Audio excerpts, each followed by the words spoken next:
ዕለት 6 ግንቦት በስመ አብ ወወልድ ወመንፈስ ቅዱስ አሐዱ አምላክ።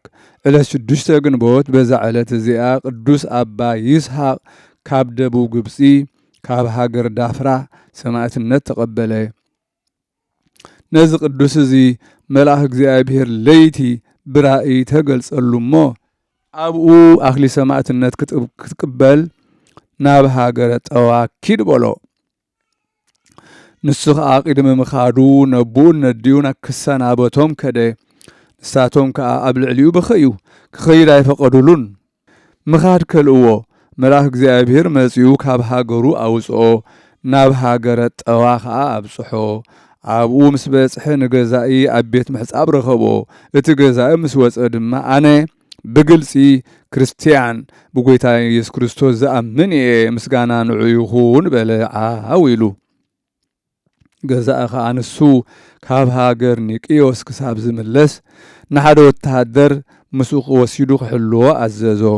እዚ ቅዱስ ምስቲ ወተሃደር ክሓልፍ ከሎ ሓደ ዕውር ኣብ መገዲ ተቐሚጡ ዝልምን ኦ ቅዱስ እግዚአብሔር ይቕረበለለይ ካብ ዑረተይ ፈውሰኒ ክብል እሞኖ። ሽዑ ቅዱስ አባ ይስሐቅ ምእንቲ ትዕውር ናብ ጎይታና ኢየሱስ ክርስቶስ ለመነ። ምስጋና ንጎይታ ይኹን። ኣዒንቱ ድማ ተኸፍታ። እቲ ወተሃደር ከዓ እዚ ተኣምራት እዚ ምስ ረአየ ብጎይታና ኢየሱስ ክርስቶስ ኣመነ።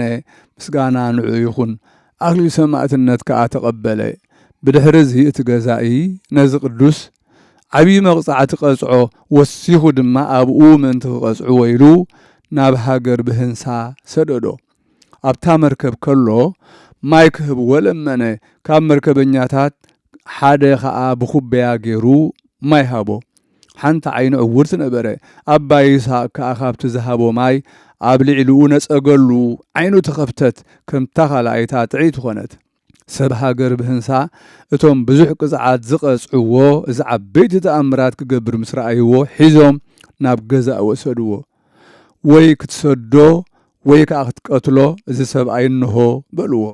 ሽቲ ገዛኢ ርእሱ ብሰይፊ ቆርፅዎ ኣዘዘ። ቅድስቲ ርእሱ ብሰይፊ ቆረፅዎ። ናይ መንግስተ ሰማያት ኣክሊል ሰማዕትነት ተቐበለ። ምእመናን ሰባት ኣብኡ ነበሩ። ንስጋኡ ወሲዶም ኣብ መንኰርኰር ፀዓንዎ። ብኣብዑር ስሒቦም ከዓ ናብ ሃገረ ዳፍራ ኣብጽሕዎ። ነቲ ባሕሪ እተሳግሮም መርከብ ምሰኣኑ ነዚ ስጋ ቅዱስ ይስሐቅ ባዕሎም ተሸኪሞም ነቲ ባሕሪ ተሳገርዎ። እዞም ምእመናን ናብ ቤቱ ኣብጽሕዎ። ነታ ገዝኡ ኣፍሪሶም ኣብኣ ብስሙ ቤተ ክርስቲያን ሃነጹ። ስጋኡ ድማ ኣብኣ ኣንበርዎ። ካብኡ ከዓ ብዙሓት ተኣምራትን መንክራትን ተራእዩ። በረኸቱ ምሳና ትኹን ዘለዓለም ዓለም ኣሜን። ሰላም ለይስሐቅ በትዕግስተ ሕማም ዘተሃየለ ቀኖተ ሐፂን ርሱን ኣመ ውስተ እዝኑ ተተክለ ኢተገህሰ አዲ ወኢተአንተለ ድህረ በመጥባይት አጽፋረ እዲሁ ተነቅለ እንዘይወድዩ በቁስሉ ግንፋለ። ሰላም ንይስሐቅ ብትዕግስቲ ሕማም ዝሓየለ መሳምር ሐፂን ርሱን ኣብ እዝኑ ምስተተኽለ ኣይተኣልየን ካብ ዘለዎ እውን ድሕርሕር ኣይበለ። ኣጽፋር ኢዱ እውን ብብልሕ ኻራሩ እናተነቕለ ኣብ ቁሳሉ ኣእተው ዝጎድኦ ገፈለ። በዛ ዕለት እዚኣ ክቡርን ቅዱስን ኣባ መቃርስ ናይ እስክንድርያ ካህን ኣዕረፈ። እዚ ቅዱስ እዚ ብዘበን መንፈሳዊ ኣቦኡ ኣባ መቃርስ ዓብዪ ናይ ገዳም ኣስቄጥስ ኣቦ ነበረ። ብዙሕ ትሩፋት ከዓ ገበረ። ብዛዕባኡ ዝተባህለሎ ሓንቲ ቃርማ ንኺሳቶስ ቀቲልዋ። ብዛዕባ ተጣዒሱ ብምቕታል ሓዘነ። ናብ ሩባ ወሪዱ ናብ በረኻ ብዙሓት ፀናፁ ወይ ቃርማታት ዘለውዎ ስጋኡ ነቶም ቃርማታት ቀሊዑ 6 ወርሒ ተቐመጠ። ስጋኡ ክሳብ ዝመጥጉ ድሕሪኡ ናብ በዓቱ ተመልሰ እሞ ንሱ መቃርስ ከም ዝኾነ ዋላ ሓደ ኣይፈለጦን ኣየለለይዎን። ሓደ መዓልቲ 5 መዓልትን 5 ለይትን ንኽጽል ደው በለ። ሰይጣውንቲ ክሳብ ዝቃጸሉ ልቡ ኣብ ሰማይ ነበረ። እዛ ድኻም እዚኣ ካብቲ ዝገበሮ ኩሉ ትሩፋት ዝዓበየት እያ። حدا جزي خاب عوادات نايتوم رأيت أعود دخر مسكدله نابر خاتيو عسرت معلت ناتزاورق أنه مسوخة أما قد خملس كله من قد خيسحت ويكيت أفئلو تخيلوهم زخير أباتر نبروه مسدخمه كعرف يلو أمدرد أكسي سيطان كأناتهم استخلوا مع باتر بقفيسو أسيرو دكيسو خلو أبلع لرئيس قدوسان بروم أبا مكارس مستبرابره نتو مع باتر انترى آيوم يسئنو ممتدنقه كم زبلك آلك أسمعي أو مكارس هايمانوت انتلك كأيت التراتر بأباتر كأيت وكل انتهي دعا امن كم تعند برهان ندك إسرائيل أبرخا زمرحم زنبره نسوخ مرحك كايو بلو نتعند مصر آياتهم السي أما قد خلو ما يتسمع اكزابير كأخابتنا يبرخا أحاوتي حنت لام لأخلو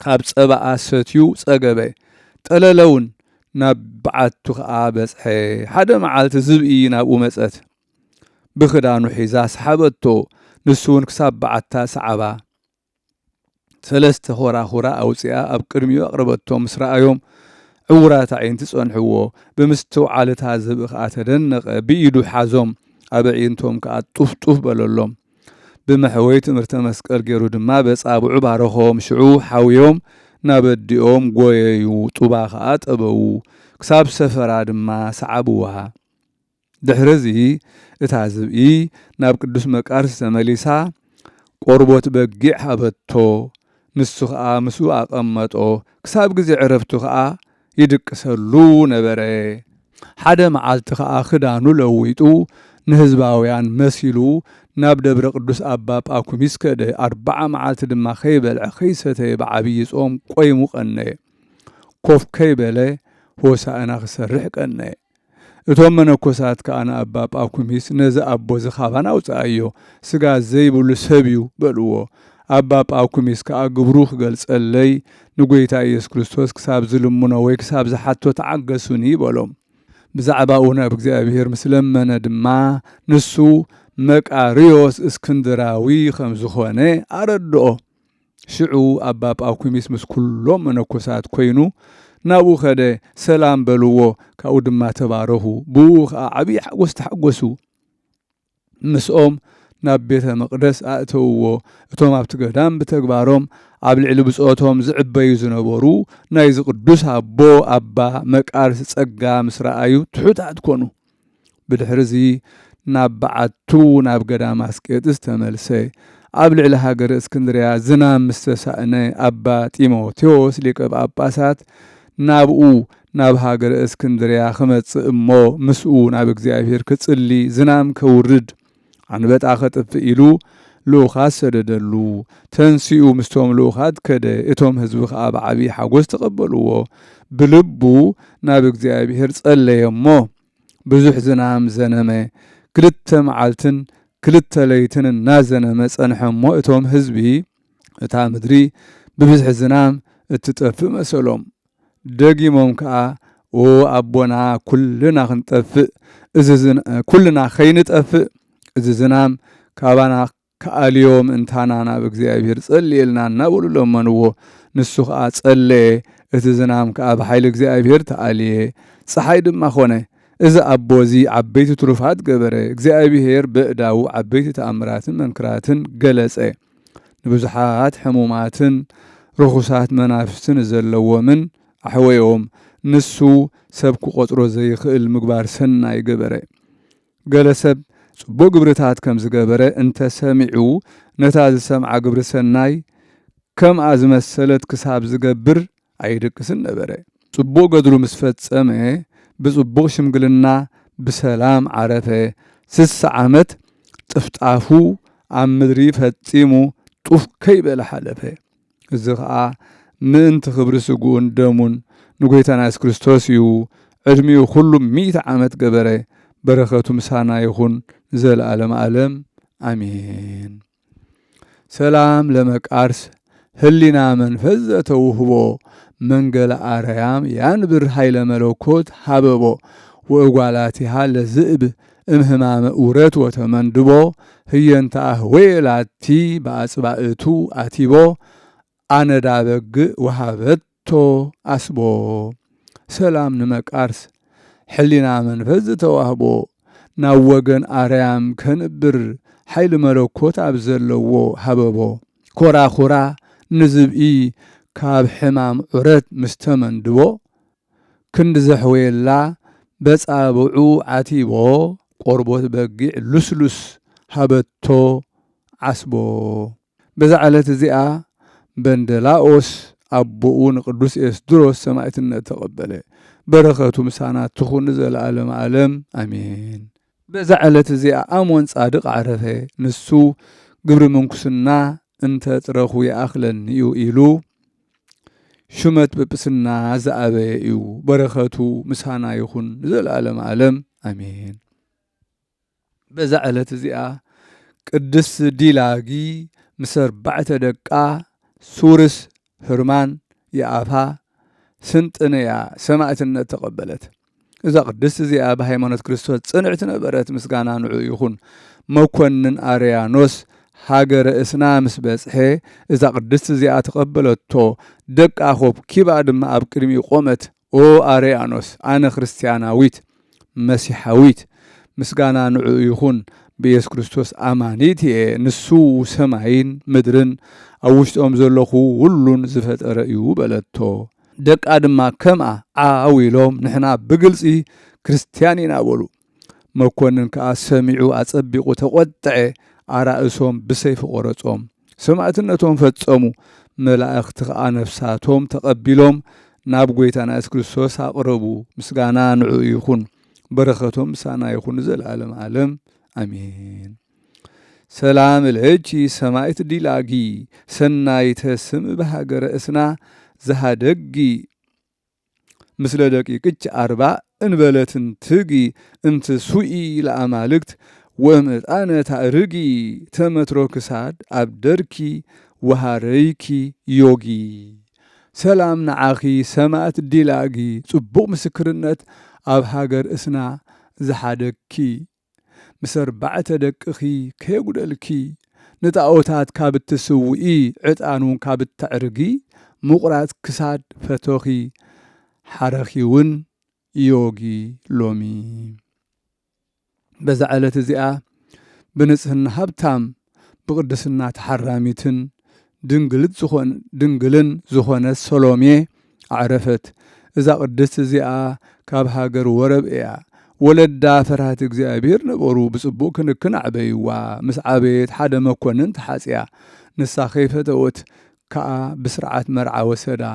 ኣምላኻዊ ሓይሊ ድማ ናብኣ ምቕራብ ከልኦ ኣብ ስጋኡ ወቕዖ እሞ ክቕርባ ይከኣለን። ከምዚ ኢላ ክትነብር ከላ ርእሲ ሓብአት። ብለይቲ ወፂኣ ድማ ብሓይሊ እግዚኣብሔር ኣምለጠት። ቅዱሳን ኣብ ዘለዎ ቦታ እናዞረት ትፍተን ነበረት። ጐይታና መገዲ ጽድቂ ቅኑዕ መገዲ ክመርሓ ብጾምን ብጸሎትን ለይትን መዓልትን ትልምን ነበረት። ጐይታ ከዓ ብፍቓዱ ልማኖኣ ሰምዐ።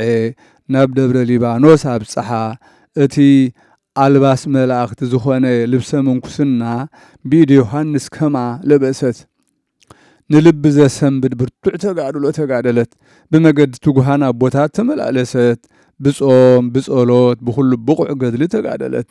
ብዙሕ ተኣምራትን መንክራትን ክሳብ ምግባር ከዓ በቕዐት። ኣብ መጽሓፍ ገድላ ተጻሒፉ ከም ዘሎ ካብኡ ብሰላም ኣዕረፈት። በረኸታ ምሳና ይኹን ዘለዓለም ዓለም ኣሜን። ሰላም እብል ለሰሎሜ ጠባብ ጸቃወ ኣማዓር ዘትትየለድ ኣምሳለ ተገብሮታ ለንህብ ምስለ ደናግል ትትዓሰይ በቤተ ከብካብ ኣህለቀት ስጋሃ በስቃየ ጻማ እጹብ እስከ ወደይዋ በንስቲት መሶብ። ሰላም እብል ንሰሎሜ መስተውዓሊት ጠባብ ወለላ መዓር ዝተዓቁረት በምሳል ስራሓን ንህብ ምስ ደናግል ክትቅበል ኣብ ቤት ከብካብ ስጋ ኣድከመት ብስቃይ ድኻም እጹብ ክሳብ ዘእተውዋ ኣብ ንእሽቶ መሶብ።